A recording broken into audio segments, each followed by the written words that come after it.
Allez, bonjour à toutes et tous. Très heureux de vous retrouver pour cette analyse d'action sur le logiciel FreeStocks.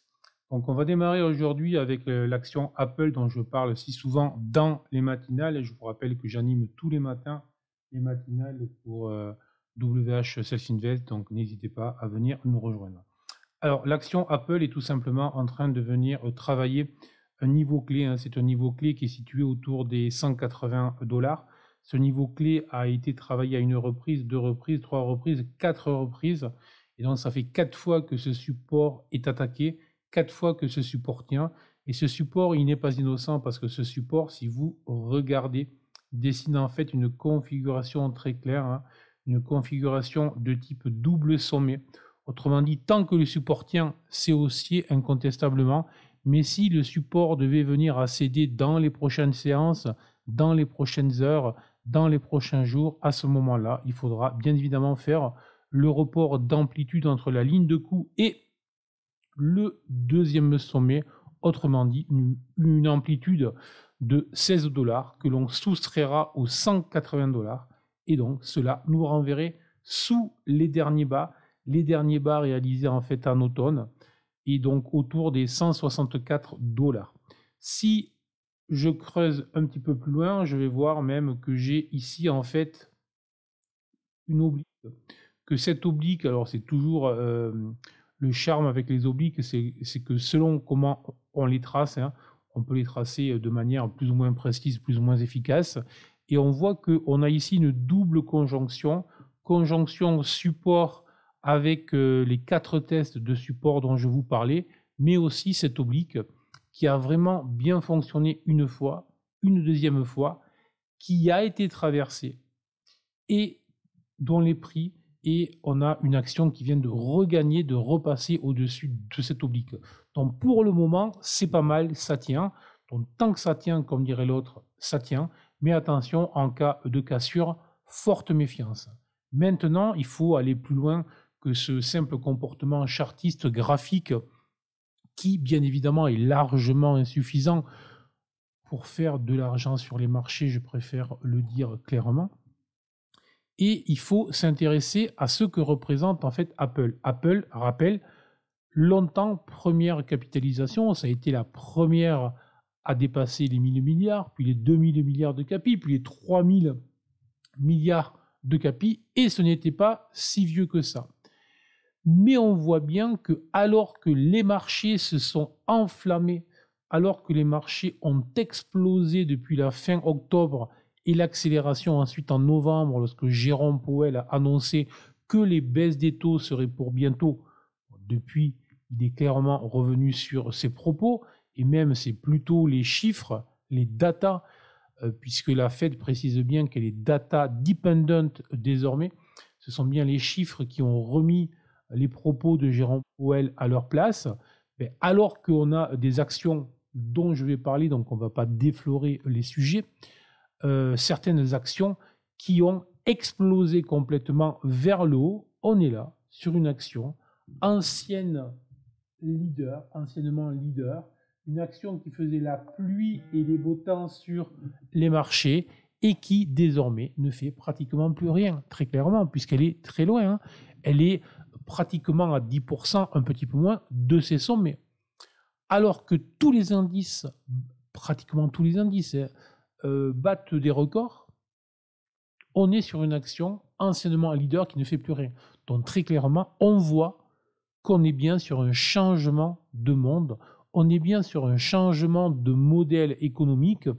Et moi, ça fait maintenant au moins 2 ans que je parle de la fin d'Apple, mais attention, hein, ne vous énervez pas, je ne vous parle pas d'une entreprise qui va faire faillite la semaine prochaine, je vous parle juste de la fin d'un modèle économique basé sur la croissance, de la fin d'un modèle économique qui était vraiment une explosion de croissance pour entrer dans un modèle économique qui va être une machine à cash, parce que bien évidemment, lorsque vous avez une base installée de près de 2 millions d'utilisateurs, c'est quand même compliqué de ne pas faire de l'argent.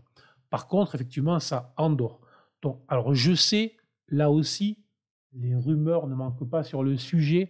On nous annonce pour les prochains mois des éléments d'innovation majeurs qui pourraient relancer justement la croissance chez Apple.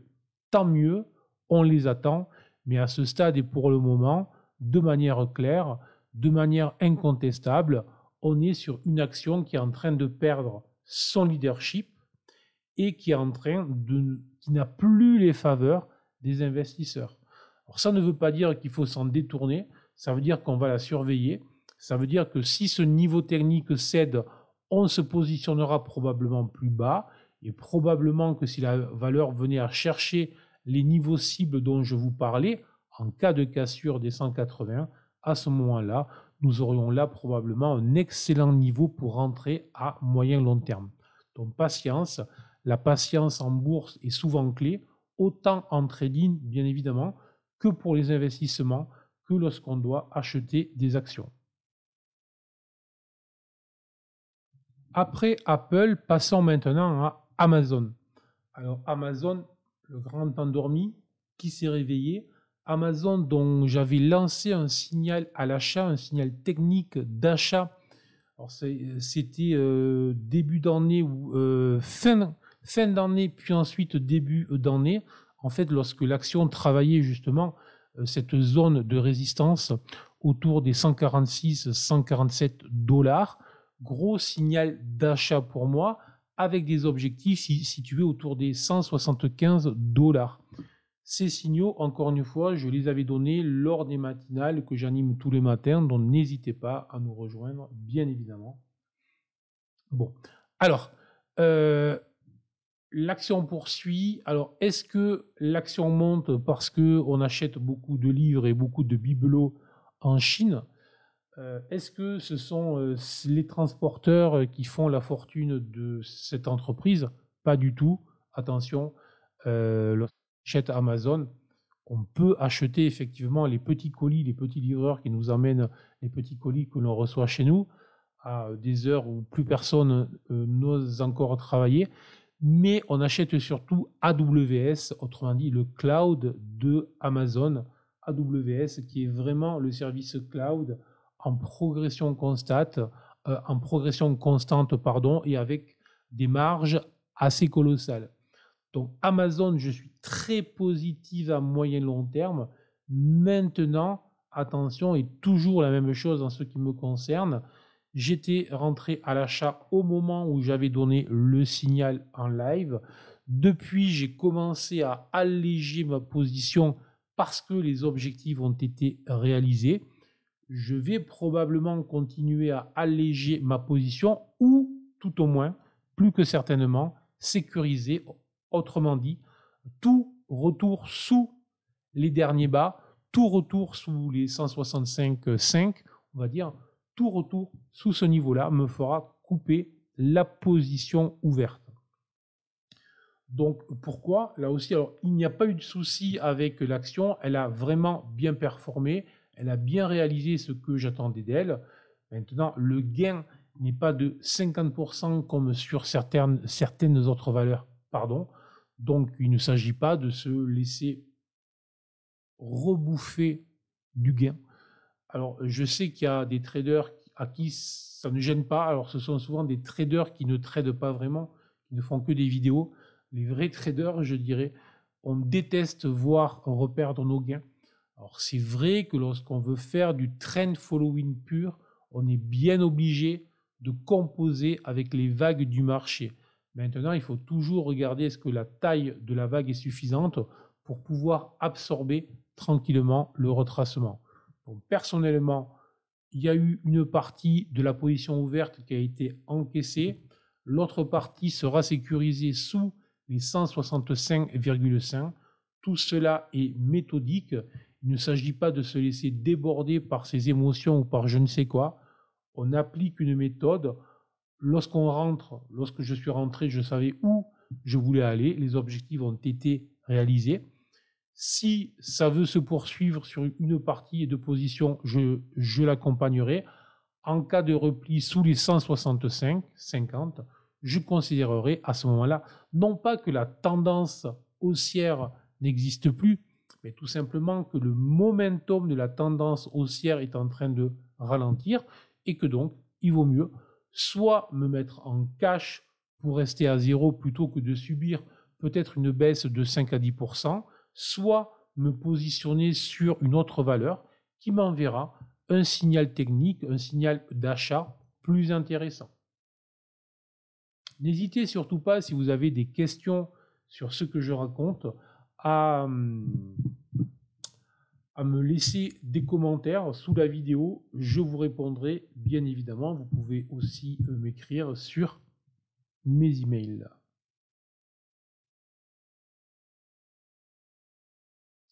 Allez, on en arrive maintenant à Intel. Alors Intel, bien évidemment, ce sont les semi-conducteurs. Intel. Intel, c'est le semi qui déçoit. C'est le semi qui ne fait pas les choses à moitié, puisque alors que toutes les autres actions, ou presque toutes, sont en mode ruée vers l'or, ruée vers les semi-conducteurs, on a eu une phase de rebond que l'on a pu travailler, parce que là aussi, à plusieurs reprises, autant sur les matinales que lorsque je fais des interviews à la télé, j'avais donné mes signaux d'achat.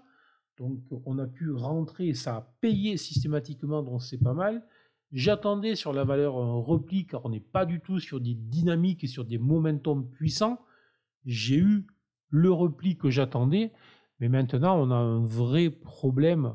C'est que le repli que j'attendais est en train de nous dessiner une configuration de retournement que tout le monde connaît bien, qui est une configuration de type E, T, E. Donc, autrement dit, une épaule tête-épaule. Hein, vous trouvez ça dans le petit manuel de l'analyste technique, page 3. Donc, c'est vraiment les configurations. Lorsqu'on découvre l'analyse technique, on fait oh, c'est beau. Voilà. Lorsqu'on est à l'achat et que ça break vers le bas, on trouve ça des fois moins beau. Donc, surveillance forte. Alors, c'est un petit peu comme Apple, vous voyez là aussi. Deuxième action sur 3. Qui ne suit pas l'euphorie que l'on trouve sur le Nasdaq, qui ne suit pas l'euphorie que l'on trouve sur les marchés américains, et qui est plutôt sur un mode en retard. Alors pourquoi est-ce que Intel est en retard? Alors Intel est en retard structurellement, c'est-à-dire que maintenant Intel est dépassé.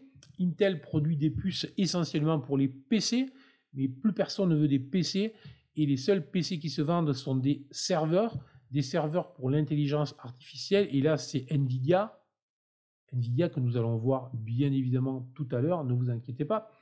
Et donc c'est Nvidia qui a pris le leadership. Bon,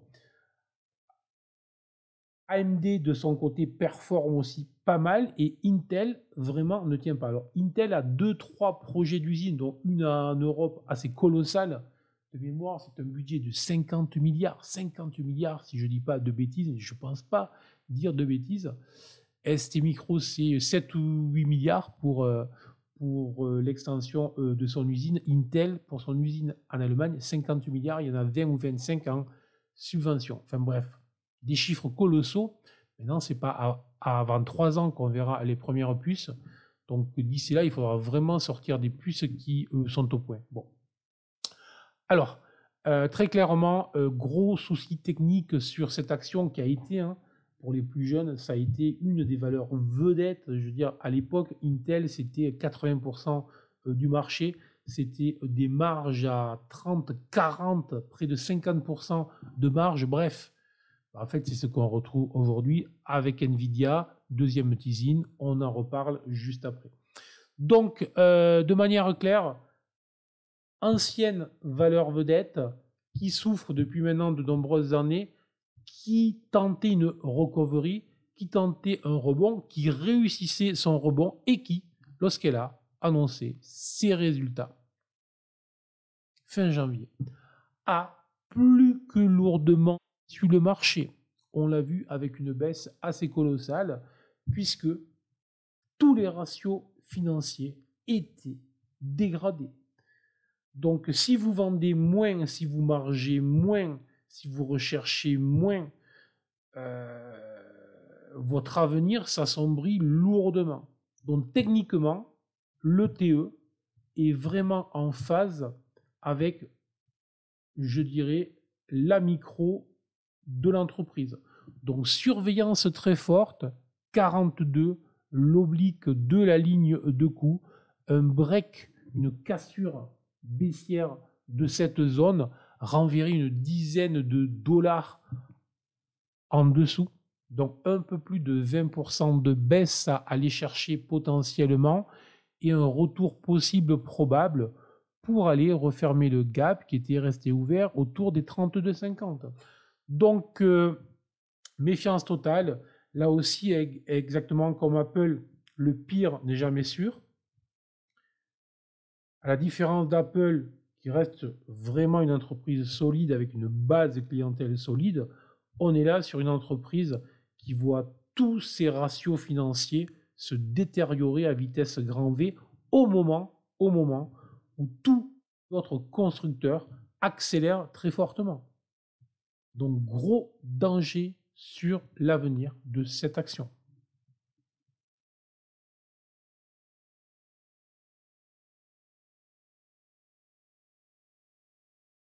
Allez, nous continuons maintenant avec Netflix. Donc, Netflix, bien évidemment, tout le monde connaît le streaming vidéo que vous recevez chez vous, ceux qui ont révolutionné la télévision et qui, après une flambée, a connu une baisse assez colossale et désormais un rebond tout aussi colossal. Tout va bien désormais pour Netflix, alors que personne ne croyait dans son nouveau business model de prix réduit pour de la publicité. Ça marche très très bien et les abonnements marchent aussi très très bien. Ça continue à marger très fort et ils commencent à mieux gérer leurs coûts, autrement dit leurs investissements, les productions, du coup les marges reviennent, les bénéfices aussi. Bref, tout va bien dans le petit monde merveilleux de Netflix. Alors, en attendant, techniquement, que se passe-t-il? Succession de gaps, et donc on est sur une action qui traînassait autour des 170, sous les 170, qui désormais est pratiquement venu tutoyer les 600, donc plus de x3, bien évidemment, des gaps assez colossaux, et donc un dernier gap qui a été réalisé là en janvier et qui est intéressant parce qu'en fait, depuis qu'il a été réalisé, on a eu deux poussées successives, et les deux poussées successives que nous avons eues ont conduit désormais à une phase d'hésitation, en fait, qui correspondait vraiment à ce qui s'est passé sur le Nasdaq. Reprise désormais. Alors, normalement, on devrait pouvoir revoir des hauts, mais à court terme, je dirais que la probabilité de voir désormais une forte accélération sur la valeur est pratiquement, j'allais dire nulle, c'est pas, mais est faible, est faible. Ça signifie tout simplement que si la probabilité de voir une accélération est faible, on va plutôt s'intéresser à des achats sur repli. Personnellement, ce n'est pas une action que j'ai en portefeuille. Des replis m'intéresseraient fortement. Dès lors que des replis m'intéressent, il faut que je regarde les niveaux sur lesquels les replis pourraient m'intéresser tout simplement. Et là, c'est vraiment basique, c'est-à-dire que aller tester les bas qui ont suivi le gap, même toute cette zone-là, en fait, c'est la zone entre, alors c'est une zone relativement large, mais entre 538 et 550, donc une zone d'une vingtaine de dollars, 22 dollars, ce qui correspondrait à une baisse de 6 à 8%. Donc une baisse de 6 à 8% sur la valeur dans cette zone sous les 551 dollars serait plus qu'intéressante pour l'avenir. Donc je vous conseille de regarder cette zone-là. Personnellement, j'ai mis des alertes sur ces niveaux-là. Et sur ces niveaux-là, si l'action vient les tutoyer, les chatouiller, je regarderai pour voir si ça ne gratouille pas ma souris. Allez, pour terminer, je vous propose peut-être l'action Nvidia, l'entreprise Nvidia, qui avait tétanisé quand même Wall Street depuis plusieurs séances. Tout le monde attendait. On avait eu trois baisses consécutives. Le Nasdaq aussi s'était mis dans un monde d'attente, dans un monde de stress, tout simplement. Et hier à 10h30, lorsque on a eu les résultats, on a eu une première partie d'hésitation avec un balayage assez sérieux sur le Nasdaq, histoire de bien nettoyer ceux qui n'ont toujours pas compris que lorsqu'il y a des annonces, peu importe le sens, le plus important, c'est la volatilité. Et cette volatilité va faire que tous les stops vont être nettoyés, que vous ayez raison, que vous ayez tort. Et une fois que l'on a bien nettoyé les stops, hop, on peut trouver un sens. C'est ce qui s'est passé, hein. En fait, juste après l'annonce, l'action a fait plus 1, plus 2, 0, moins 1, moins 2, 0, plus 2, moins 1. Et hop, soudain, une fois que les stops ont été nettoyés, elle s'est mise en marche. Alors, sans une puissance colossale, ça a été vraiment, c'est vraiment amusant. C'est signe que les stops se sont vraiment fait nettoyer plus que sérieusement parce que là, lorsque la hausse s'est mise en place, elle s'est mise en place de manière structurée, propre, relativement calme, mais un relativement calme qui conduit à une hausse assez colossale sur la journée. Donc, et avec des nouveaux records historiques, et jusqu'où s'arrêtera cette action, parce qu'on imagine qu'elle cotait moins de 500 au début de l'année et que désormais elle est proche des 800. Je vous laisse calculer le pourcentage de hausse. C'est bien évidemment proche des 60%. Donc, pour rappel, nous ne sommes même pas à la fin février. Alors certains vont parler de bulle, évidemment. Alors évidemment qu'il s'agit d'une bulle, mais les marchés fonctionnent en bulle. Mais une bulle ne peut être qualifiée de bulle que si elle a vocation à se dégonfler. Pour avoir connu les bulles Internet, on achetait des valeurs qui allaient gagner du 10% par jour, mais qui ne faisaient que des pertes. Donc on avait trouvé des nouveaux modes de valorisation, c'est-à-dire que on valorisait le client. Donc, on valorisait le client ou on valorisait le prospect. On était chez les fous complets. Voilà, je l'ai vécu. Alors, on l'a vécu il n'y a pas si longtemps pour d'autres produits. Donc, le marché fonctionne en bulle. Là, on est dans une bulle d'euphorie, mais certainement pas une bulle financière. Après, on peut se poser tout un tas de questions sur la valeur. Jusqu'à quand maintiendra-t-elle son avantage comparatif? Aujourd'hui, lorsqu'elle sort des résultats que grosso modo elle est 8 à 10% plus haut que les attentes, il y a peu d'actions qui font ça. Parce que vous faites 3 fois le chiffre d'affaires sur un an, enfin fois 3, pardon, le chiffre d'affaires, enfin plus de fois 3 et plus de fois 3 les bénéfices lorsque vous margez à plus de 70%, lorsque vous margez plus que Hermès et Ferrari, bref, sûrement que j'en oublie, mais c'est juste, voilà, c'est la plus belle valeur de la planète finance ce jour. Jusqu'à quand? Telle est la question qui vaut des sous, bien évidemment, parce que là, on est sur des valos qui commencent à être plus que tendus, bien évidemment, puisqu'on ne valorise pas l'année en cours, on ne valorise pas l'année prochaine, on valorise à 2 ans des ratios très élevés. Donc, à 2 ans, des ratios très élevés.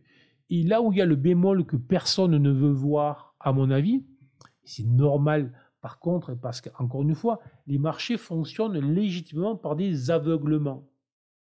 Voilà. Ce sont des phénomènes de meute, un instinct grégaire, et il vaut mieux avoir tort avec tout le monde qu'avoir raison tout seul en bourse. Lorsqu'on est un professionnel, je parle. Lorsqu'on est un particulier, c'est différent. Je vous déconseille ce que je viens de dire. Mais donc, on est obligé de suivre le mouvement parce que demain, vous êtes un gérant professionnel. Moi, lorsque j'étais gérant professionnel, je faisais l'absolute return. Donc, quoi que fassent les marchés, il fallait que je sorte une année en hausse, que les marchés fassent plus 20 ou que les marchés fassent moins 20, il fallait que je sois en hausse. D'accord? Bon. Jusque-là, rien de très normal, c'était le mémo du fond. Mais bien évidemment, l'année où tu fais moins 20 et que tu es à plus 20, les clients sont très contents. Ils te félicitent, ils font waouh, ils viennent déposer plus de fonds dans ton fonds. Logique et normale. Mais si par malheur, on a une année où la bourse fait 25 et que toi, tu es à plus 18, tu as fait moins 7. Et là, on vient te dire comment ça se fait que tu aies fait moins 7. Et en fait, tu n'as pas de benchmark, mais le client s'en moque. Et là, c'est exactement la même chose. Si vous gérez un fonds et que vous n'êtes pas capable de suivre ce que fait Nvidia, vous êtes mauvais.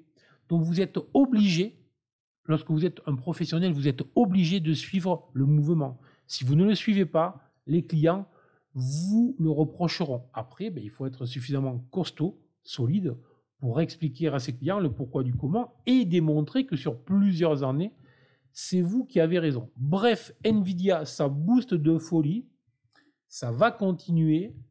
Moi, j'y vois un bémol. Les perspectives à 2 ans, alors que l'on valorise l'action à 2 ans au vu des ratios que nous avons aujourd'hui, les perspectives à 2 ans sont totalement inconnues.